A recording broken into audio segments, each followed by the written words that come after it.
Congresswoman Ayanna Pressley says racism and white supremacy remain the bedrock of our legal system in response to the Kyle Rittenhouse verdict. Cori Bush, Congresswoman, says the judge, the jury, the defendant, it's white supremacy in action. They don't mention the small fact that all of the people, both whoever you think the aggressor and the victim are, all of them were white in the Rittenhouse case. Yet, however, blacks are put at the center of the issue. So here is an article from November 19th, 2021 in Florida.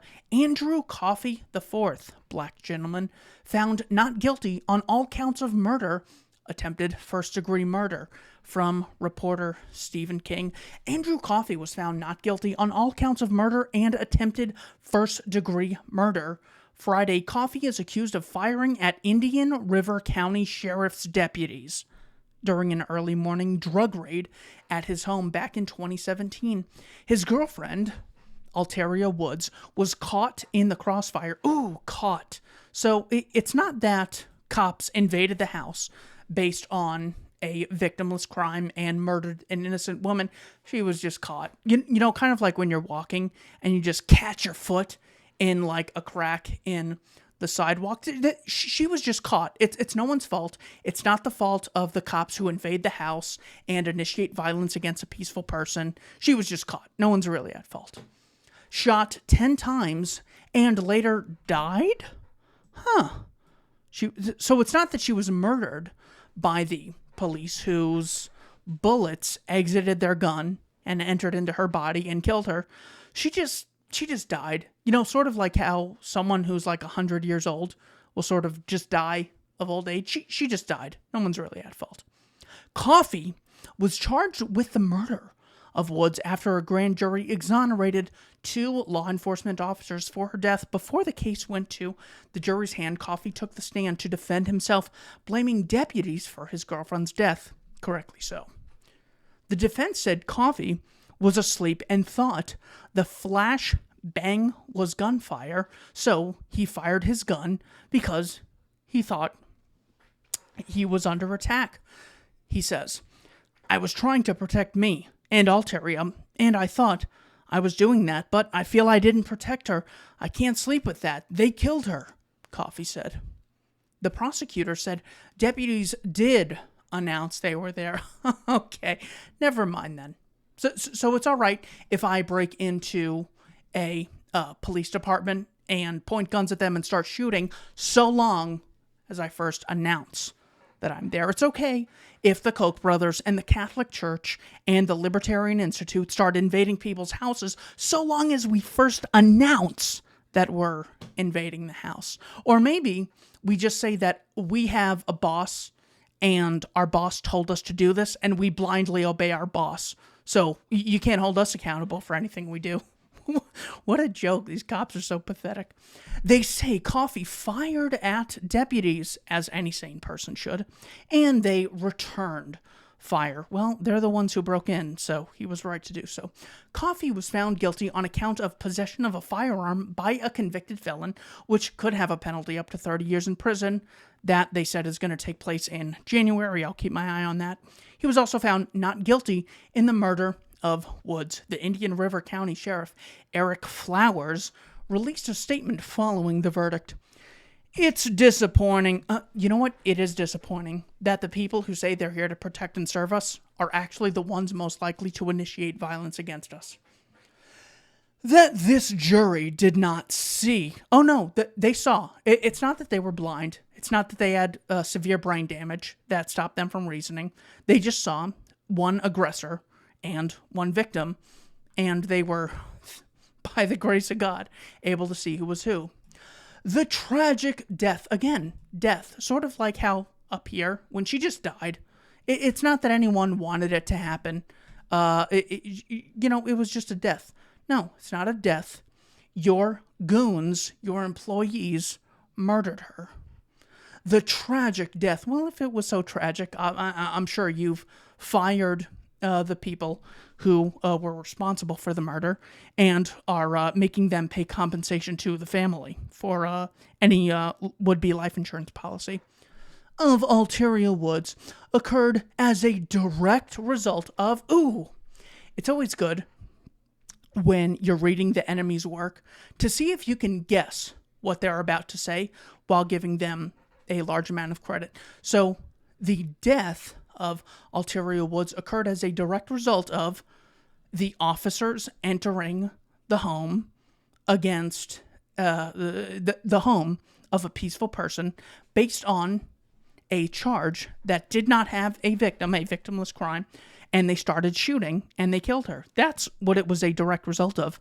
Is that what they're going to say? No. Death of Alteria Woods occurred as a direct result of the actions of Andrew Coffey IV. Of course, the person defending his house is who the cops blame. And we're supposed to believe that they're here to, protect private property or, just like the Santa Claus myth that the kids believe this time of year. Adults believe cops have something to do with, protecting people. Our hearts go out to the Woods family as they still suffer from a loss of their daughter. Notice how the daughter doesn't even get a whole sentence. It's just a comma. But we stand by the statement that she would still be here had... Here's another example.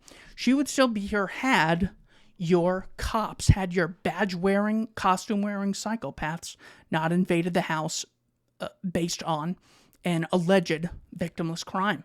Just because your boss tells you it's okay if you go into houses based on this, well, that's just a cult. That they mock David Koresh. Koresh had followers who just blindly obeyed him.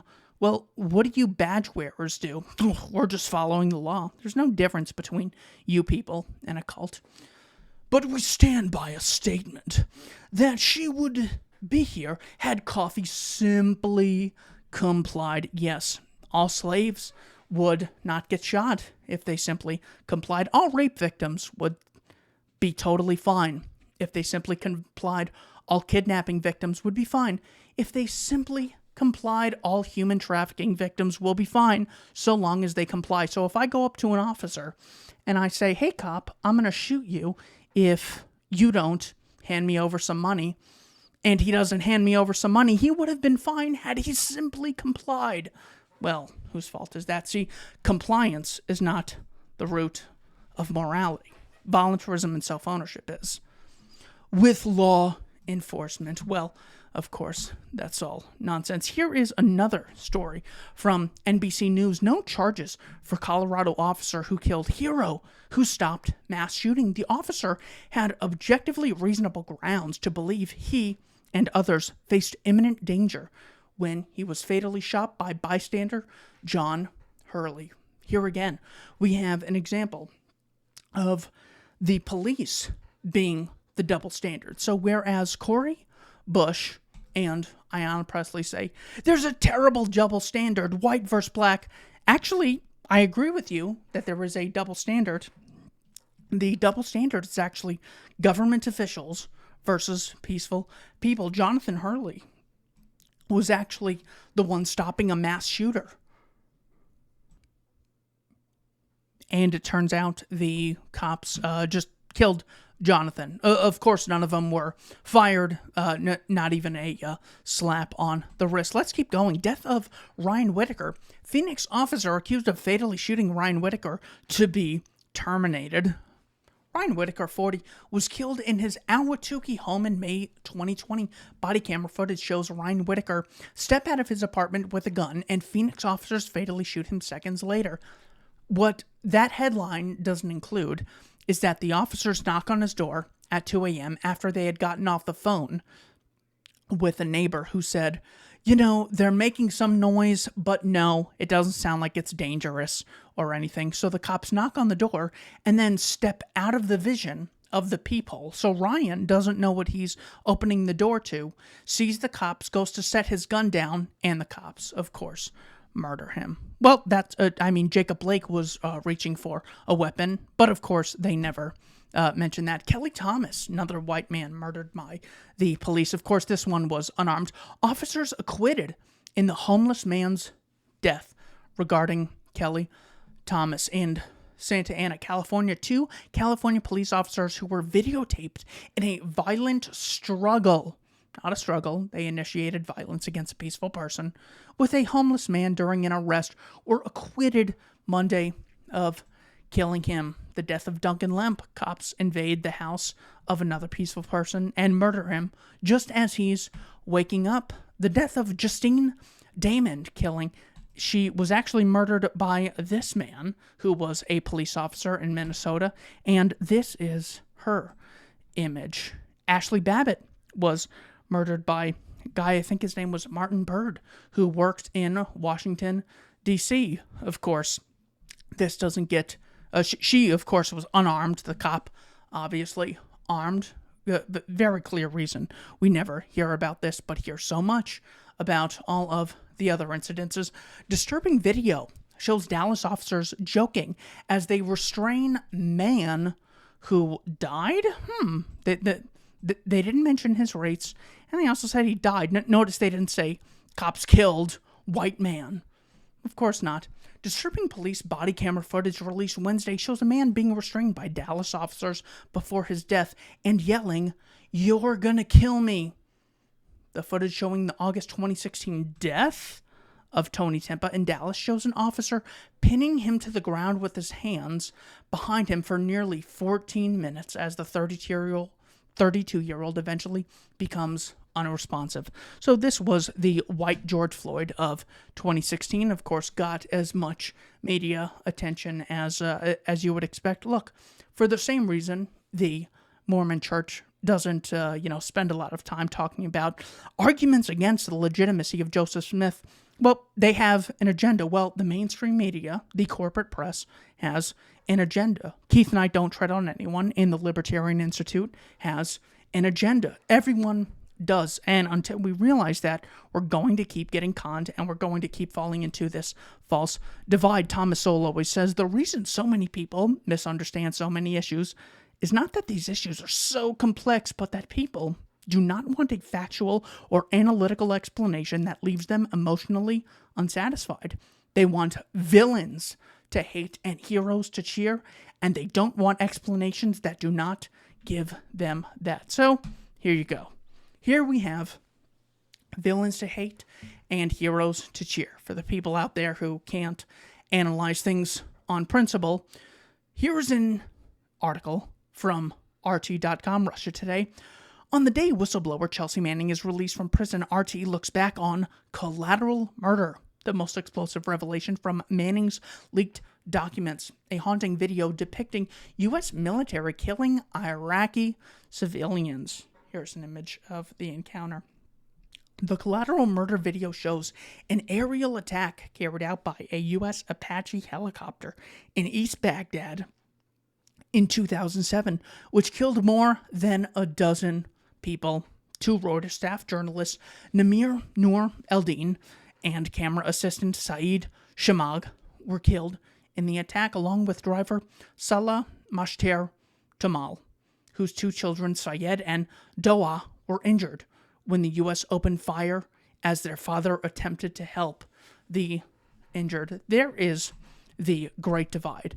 People who achieve their ends in life peacefully versus those who initiate violence against peaceful people. If you're looking for villains to hate and heroes to admire, there is one true divide.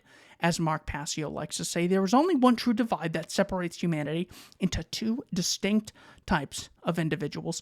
The criterion for this divide is whether or not an individual believes in authority and therefore believes that there's legitimacy to slavery. The concept that some people have rights that others don't, and therefore have the right to initiate violence against peaceful people.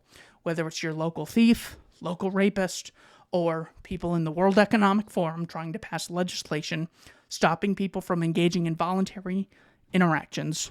The true divide is between those who believe in violence and those who believe in voluntarism. Thank you for watching Keith Knight Don't Tread on Anyone and the Libertarian Institute.